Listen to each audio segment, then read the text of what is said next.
pero hindi na kaya. Ang boses ko, medyo hindi na rin maganda dahil po, kanina pong madaling araw, tumakbo po kami rito. Pagkatapos po nung Zoom namin kaninang madaling araw, nanonood ako, hindi po kaya ng dibdib ko na pagkatapos ng mga revelasyon ng ating mahal na Inday VP Sara at makita natin sa mga mata natin live yung nangyayari kay Attorney Zulaika Lopez. Hindi po kaya ng puso ko at ng utak ko na itutulog ko lang. Because ang sabi ng puso ko, tumayo ka!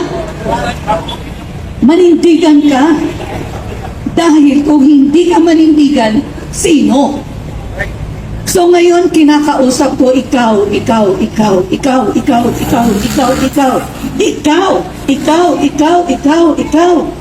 lahat kayo!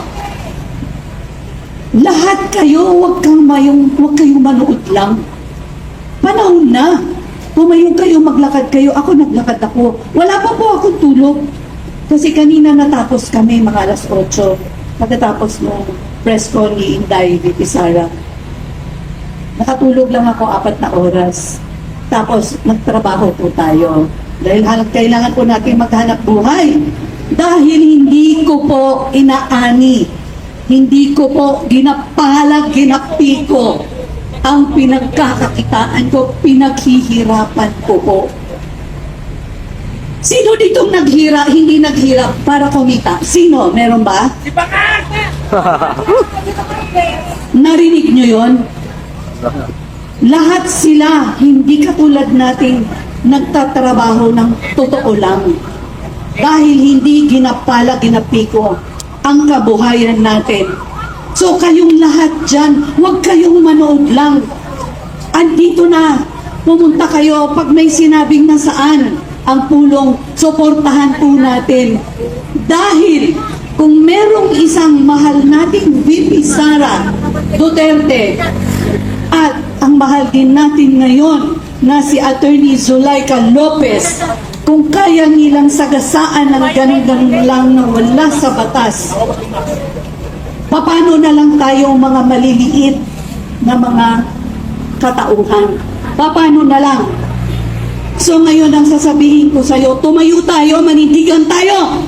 Hindi dahil sa mga babae tayo, mahina tayo, meron tayong lakas. So kung sino mga kababaihan dyan, etong sasabihin natin, Duterte! Duterte! Duterte! Manindigan tayong lahat. Maraming salamat. Nagsisimula pa lang po tayo. Maraming salamat muli. Okay. Maraming salamat po sa sektor ng kababaihan. Si Ma'am po, Dudi, ang nag-represent po niyan. Mabuhay po kayo, Ma'am. Okay, kasama niyo po kami sa ating gagawin. Malapit na po, by 8 o'clock po, ay magkakaroon na po tayo ng pagsisindi po ng kandila. Kaya po nawa, lahat tayo sabay-sabay dito. Okay? Sa lahat pa po ng gusto magparating na kanyang saloobin, maaari po kayo lumapit sa amin dito. Bibigyan po namin kayo ng pagkakataon. Okay? Anong pangalan ni Sir at anong pong affiliation niya? Lapit kayo, huwag kayo maya. Okay, lapit kayo dito. Okay? Alright. So, thank you, Ayo, pag pinaparating na naman natin kinakailangan maging patas. Isa sa mga tropang Bisaya. Salamat po, Ayo, for being here. Kung yung mga taong alam nila ang batas na aabuso, kamusta naman tayo? Bilang isang marita lamang. Kaming tulog ano pa kaya ang pwede mangyari sa atin? Kaya po sa lahat na nandito ngayon, ang tabay lang po tayo. Okay, mamaya-maya po. Ayo, ikaw na bahala dyan sa mga trolls. 14 minutes time, okay, magsisindi na po tayo ng kandila para po sa ating vigil na ginagawa po ngayong araw na to. Kahit abuti pa po tayo hanggang bukas sa mga susunod na araw. Sabi nga ni Sir Manny kanina, meron na siyang paon na t-shirt, meron pang biskwit. Kahit 2 hanggang 3 araw ay walang uwian. So yan po ang tunay na commitment. Kaya po doon sa lahat, panawagan po namin sa mga nakakapanood po nitong ating na ginagawa ngayon, hustisya po para po sa ating VP Sara at kay Attorney Lopez. Yun na po naman ang hangarin natin. Kaya po... Teka, mukhang wala na bang energy, walang sumagot! Buhay pa! Ayan mga kababayan, narinig po ninyo, no? Napakarami na po nagsalita. Ang akin na lang pong sasabihin sa inyo mga kababayan, sa lahat po ng mga nanonood ngayon ng live sa amin, mula pa po kaninang umaga or kagabi, sa lahat po ng mga nanonood po sa live, samahan nyo na po kami rito mga kababayan. Wala na po itong uwian. At huwag po kayo matakot sa pagkain. Dahil tubig-tubig lang, makakasurvive po tayo.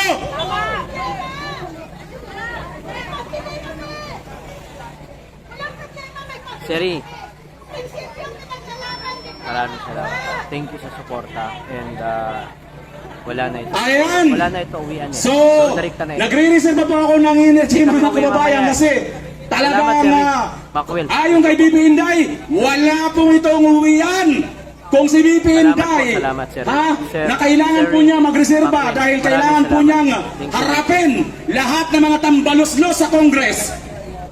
At isa lang po ang aking masasabi mga kababayan, kung hindi po kayo nakakaramdam na pang-aapi ng isang congressman na convicted criminal na dapat ikulong, dapat po kayong pumunta rito mga kababayan.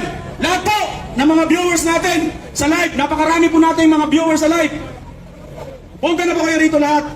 Sa sunod na po ako magsalita. Medyo hinihingal na po tayo. Maraming salamat sa lahat po sa inyo. Laban lang, kapit lang tayo. Alright, palagpakan po natin. Talagang magiting na lalaki. Salamat po, sir. Hindi Salamat sa panindigan. suporta mo. Yun po ang Dahil medyo kailangan natin matagal-tagal pa ngayon. ito eh. Wala pa nga Hindi kami lang po tulog-tulog, natin talagang sinasabi, simula kundi pa ito kaya po kahapon. natin dalhin Salamat, sir. ang mga Salamat. sinasabi More blessing natin. for you. Thank you Actually thank you. po, Napaiyak first ako time ko kanina po eh. sumali sa ganito. Thank you, sir. Never po sa buhay ko na sumasali ako ng ganito. Ang sinamahan ko. Kaya ano natin ng tubig yan, tubig, dagdag natin yan sa mga kailangan ng kawayan. Salamat. Kaya po ako ay sumama. Hindi lang po dahil kaibigan ko siya, kundi meron po o sariling paninindigan. At dami ko po kamag-anakan, kaibigan, na nagtatanong sa akin ngayon. Ano daw ginagawa ko dito? At bakit daw ako nagsasalita? Iisa lang po ang nasabi ko sa kanila. Ako po din ay nagsawa na sa mga pinangako ng mga taong tinulungan ko nung sila'y tumatagbo. Sarili kong gastos. 4 na sasakyan ko, ang ginamit ko, tumatawid ko Luzon, Visayas, Mindanao. Pagkatapos, ganito lang ang nangyari. Idol na idol ko po yung Team Unity nung time na yan. Ang damit ko, pula sa kanan, green sa kaliwa, pati sapatos ko. Pag naglalakad ako dati, medyo mahigpit pa. Nung nalaman ko, bahagya, pahiwalay na ang lakad ko ngayon. Ano ibig sabihin? Yung mga pinangako nila na sila'y magsasama, hindi natupad. Kamusta naman tayo? Meron pa ba kaya matutupad sa mga pangako nila sa atin bilang isang moralita? Umaasa pa rin ba tayo? Anong dapat natin gawin? Pagisigaw nga po! Lumapit ka dito! Nagpi-feedback eh. Masakit sa bangs. Okay? So yung mga kasama ko, kaya nag-chat na sila sa akin, parating na din sila. Ang tabayanan po natin, napapanood po nila tayo ngayon, hindi lang po sa mga vloggers na naka-live, kundi po dun sa mga tri-media na nandito ngayon. Kaya po, sabay-sabay po tayo para po sa ating layunin. Ngayon po, ay pumila na tayo dun sa lahat na may mga kandila. I suggest po na mga 15 o 10 na mga tao nandito sa gitna, para po sintihan natin kandila ninyo. Ang Nandito gagawin tayo niyo po, sa habang nakaroon Veterans Medical Center, Tabayan. Ikot po kayo dyan Veterans Medical sa Center ating harapan. sa may Quezon City po. Okay. Search nyo lang sa Google, Ayan. Veterans Medical Center. Andiyan Sige si BP po. sa loob. Okay. Nandito yung mga supporters. Ayan. Thank you sa mga Dito na po kayo. OFW, Dito sa na mga po kayo. immigrant na nanonood ngayon. Okay. Magandang gabi sa inyo. Gabi na dito sa Ayan. Pilipinas, mga kababayan. Salamat po. And magandang gabi. Thank you so much for At being tinatanong here. nila sa akin. At sa suporta. Okay. Salamat po. Salamat Sir Ray Macwell. Thank you. Meron pa tayong 5 minutes bago po natin sintihan ang inyong mga kandila. Ang tanong, may posporo na po ba kayo? Meron na. Baka mamaya kandila lang hawak ninyo. Mawawala yung simbolo ng ating pagtitipon kapag hindi natin nasintihan yan. Kaya kung meron pong mga pastor pare o ministro na nandito po, inanyayahan po namin kayo para po magbigay ng panalangin. Subalit kapag wala pong lumapit, ang inyong lingkod ang magbibigay ng panalangin para sa ating inang bayan at para kay VP Sara at kay Atty. Lopez. Gagawin po natin yan dahil po sa suporta na binibigay po natin na walang iwanan. Kasama po si VP Sara Duterte. Duterte! Duterte! Duterte! Duterte! Thank you, Ma'am Peace. Thank you. Okay. Ilang Thank you minuto sa na lang? suporta, Ma'am Peace. Kagawad, ilang minuto na lang? Okay. Meron pa tayong 4 na minuto bago natin sindihan ang kandila natin. Okay. Maaari po ba tayo mag-interview sa mga nandito ngayon? Okay. Eto, tawagin natin. Ano pong dahilan? Bakit ka nandito? Halika dito. Huwag kang mahiya. Okay. Kilala mo nga ako. Kilala mo si Duterte. Halika dito. Sino po sa inyo? Sino po sa inyo? Halika ate. Halika ate. Matibay kayo. Halika dito. Halika. Halika. Halika. Halika dito. Huwag kang mahiya. Halika dito. Halika. May sore eyes ka? Huwag kang mag-alala. Hindi kami mahahawa sa'yo. Halika dito. Halika dito. Okay. Anong dahilan? Bakit po nandito kayo? Prinsipyo. Prinsipyo. Ilapit niyo yung mic para marinig namin. Prinsipyo! Hindi pera! May na-meet ako dito. Oo. Mag-asawa sila. Nagde-date na lang. Lima yung anak. Panganay, nurse, engineer, doktor. Hindi maralita. Pinaglalaban prinsipyo. Si Franz Castro ang maralita. Yung mga congressman na yan, pagkano ang suwasahod? 3 million plus? Tapos yan lang ginagawa dyan, nakaupo, nagbubunga nga, sinisibihan ng mga sekretarya, ng mga tao, 27 million kada isa! My goodness! Tapos yan lang pinagagawa dyan, sila ang sumisira sa bayan! Si Paduano! Ha? Si Paduano! Ginawang caretaker sa Negros, anong district? Kaya, naku, maralita man, may pera, mayaman, matalino, bobo, paglaban ng bayan! Maisong! Hindi naman po kayo galit niyan. Galit po ako! Galit ako kay Marcos! Kasi, naku, napudol ako! Doon ako galit na galit! Nabudol po kayo. Ngayon niyo po nalaman, nabudol po. Sa katalinuhan ko, napudol ako! Goodness! Anong plano ninyo ngayon? Alam niyo po, napakaano na rin yung patalsikin, ano? Pero sa akin lang, umayos ka naman, Marcos! Ayusin mo si Martin! Hindi mo maayos po ba nila? Kung hindi nila maayos, tayo mag-ayos! Sabihin natin, inaapi, magpapapi ba tayo? Pinuputo na natin to sila! My goodness, talaga, wag na. Oh! Oo, tama! Galit ako kasi talagang napudol eh! Buti sana kung bobo ako! Eh, mas bobo siya! Pero napudol ako! My goodness! Laban! Ayan, nakita niyo po ha. Nanginginig pa siya sa galit dahil sa prinsipyo. Yan po ang tunay na Pilipino. May isang salita at paninindigan. Ngayon po, mag-aalas 8 na, sisindihan na po natin ang ating mga kandila. Okay? At mag-offer po tayo ng prayer. Okay? Na sana po, tamaan ng kidlat. Mamaya, yung mga taong nagnanagaw sa ating kaban, ang ating bayan. Huwag kayong mag-alala, gagawa ng paraan ng Diyos para dyan. Tama. Diba? Babagsak Okay. sa Malacanang. Yes. Sa pula mga satanas doon. Parang di siya.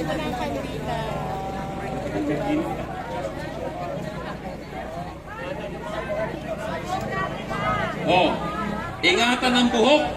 Huwag ilapit sa kilay. Baka mamaya magsunog kayo ng kilay, ha? Sunog ng Ayan. Kayo na, nasaan ang kandila nyo? Wala. Yung kandila ko, hahawakan mo bilang tanda ng pagkakaibigan natin. Ayan, meron na. Ang bilis. Ang bilis umaksyon talaga ni Ma'am Beth. Okay? Alright. Okay. Tayo po ay yumuko at manalangin. Okay, para po sa ating layunin kung bakit tayo nandito ngayon.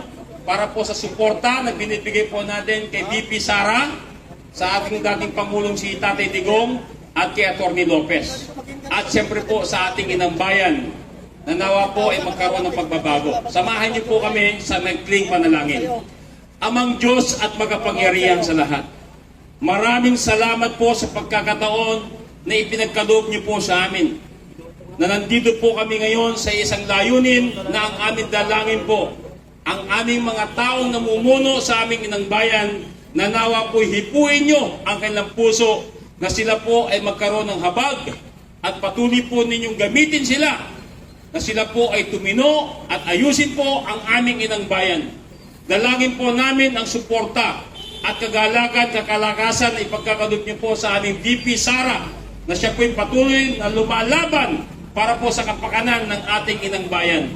Maraming salamat po sa inyong pinagkaloob na lakas, paninindigan, na meron po na prinsipyo ng bawat isa na narito ngayon sa aming pagtitipon. Pagpalain niyo po ang lahat ng mga vloggers na nandito, lahat ng mga tri-media group na nandito, sa lahat ng mga nagayag na kalandamdamin. Yung mga taong maliliit, ang kanilang hangarin ay magbago ang aming lipunan. Hipuin niyo po ang kanilang puso dahil po sa kanilang hangarin na makasama po namin ngayon ay mapagbigyan niyo po sila. Salamat po sa lahat ng inyong pinakakaloob na biyaya sa amin.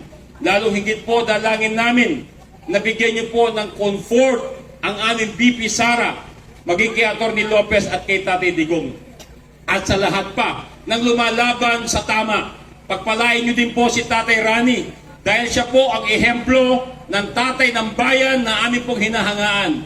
Sa kanyang serbisyo na pinagkakaloob sa aming lipunan, siya po ay isa sa hangarin namin na dapat tularan. Maraming salamat po sa kanyang ehemplo. Maging sa lahat ng mga nandito po ngayon, sa mga taong humahanga sa paglilingkod na ibinibigay ng aming Tatay Rani, salamat po sa inyong ganap na halimbawa. Pagpalain niyo po kami, nanawa po ang aming dalangin na inyong mapakinggan para po sa kapayapaan ng aming inang bayan, maging sa kaligtasan po ng aming VP Sara at ang mga kasama niya. Maraming salamat po at mabuhay po kayo, Panginoon. Ang aming pagtitipon ay pagbibigay puri sa inyo at sa lahat ay binabalik namin na bigyan niyo po kami ng proteksyon at pagkalooban niyo po kami ng katarungan sa aming hinihiling. Nanawa po, Ama, bigyan niyo po kami ng sapat na lakas at haharapin ang hamon ng buhay para po sa kapayapaan at kasaganahan ng mga susunod na henerasyon. Maraming salamat po at lahat ay magsasabi ng Amen. Okay. Lahat po ba dito ay nakaramdam ng pagbabago ng gaan ng kalooban? Gawin po natin to. Huwag po tayong aalis at bibigay. Iparamdam po natin na nakikiisa tayo sa layunin po natin na magkaroon ng pagbabago ang ating lipunan. Maraming salamat po sa inyo at magandang gabi po sa lahat. Thank you, sasabihin po. Okay. So, sino po ba yung gusto